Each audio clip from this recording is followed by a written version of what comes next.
Mahfud buka suara soal utang Jusuf Hamka, minta Sri Mulyani bayar. Jakarta, Menko Polhukam Mahfud MD buka suara terkait pemerintah yang memiliki utang kepada pengusaha jalan tol Jusuf Hamka lewat PT Citra Marga Nusaphala Persada Tbk. Ia mengaku sudah melakukan verifikasi terkait jumlah utang yang harus dibayar.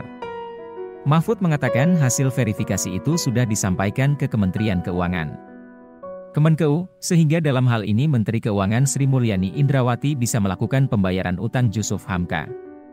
Saya jadi verifikasi itu dan sudah buat kesimpulan yang harus dibayar, ini sudah dikasihkan, sudah dikembalikan ke Kemenkeu. Iya, karena Menteri Keuangannya kan minta kepastian putusannya, suruh bayar, kata Mahfud kepada wartawan di Anjungan Sarinah Tamrin, Jakarta, Minggu, 11 Juni 2023. Saat ditanya berapa utang pemerintah yang harus dibayar ke Jusuf Hamka berdasarkan kesimpulan verifikasi tersebut, Mahfud berdalih tak tahu sambil berjalan meninggalkan lokasi. Awalnya Mahfud bilang akan mempelajari utang Jusuf Hamka dengan bertanya ke Kemenkeu.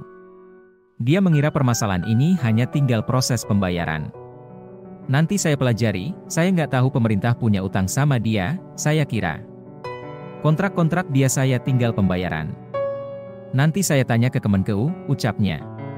Sebelumnya Jusuf Hamka geram karena merasa diberi janji saja selama 8 tahun sejak perjanjian dengan Kemenkeu di 2015, belum ada kejelasan terkait pembayaran utang itu. Dia mengaku sudah menemui menteri-menteri, termasuk Menteri Keuangan Sri Mulyani Indrawati hingga Menteri Koordinator Bidang Perekonomian Airlangga Hartarto. Dengan Departemen Keuangan saya sudah bicara ke Bu Menteri, baik secara lisan, tertulis, ketemu beliau, sampai sekarang cuma janji-janji doang. Beliau juga melempar ke DJKN, kata Jusuf Hamka. Jusuf Hamka pun mengaku sudah menyurat kepada Direktorat Jenderal Kekayaan Negara DJKN, Kemenkeu, tetapi hasilnya dilempar lagi ke Kemenko Polhukam karena katanya harus diverifikasi ulang lagi. Dilempar ke Polhukam, sudah 3 tahun di Polhukam gak ada berita apa-apa juga, kita didiemin. Negara tidak boleh mentang-mentang kuasa, kan gak boleh. Kita harus duduk sama rendah sama tinggi, swasta juga peran serta untuk pembangunan bukan hanya negara, ucapnya. Sudah 3 tahun di Polhukam gak ada berita apa-apa juga kita didiemin. Ini kan uang kita buat pengembangan tol kita, kalau ada keputusan MA berarti kita benar. Gak tahu ini dipingpong kanan-kiri, tuturnya. Versi Jusuf Hamka, utang yang harus dibayar pemerintah adalah 800 miliar rupiah hingga 1,25 triliun rupiah beserta bunga sebesar 2% per bulan sejak 1998. Sedangkan versi Kemenkeu adalah 179,4 miliar rupiah mengikuti putusan Mahkamah Agung pada 2015.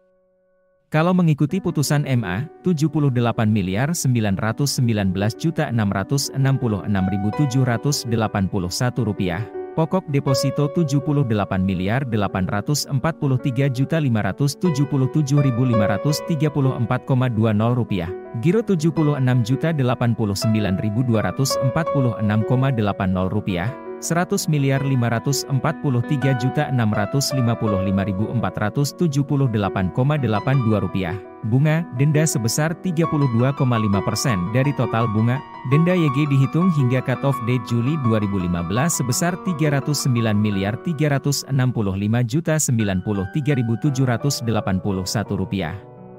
Menjadi total 179.463.322.259,82 rupiah, kata staf khusus Menteri Keuangan Bidang Komunikasi Strategis Justinus Prastowo kepada Detikcom, Kamis, 8 Juni 2023.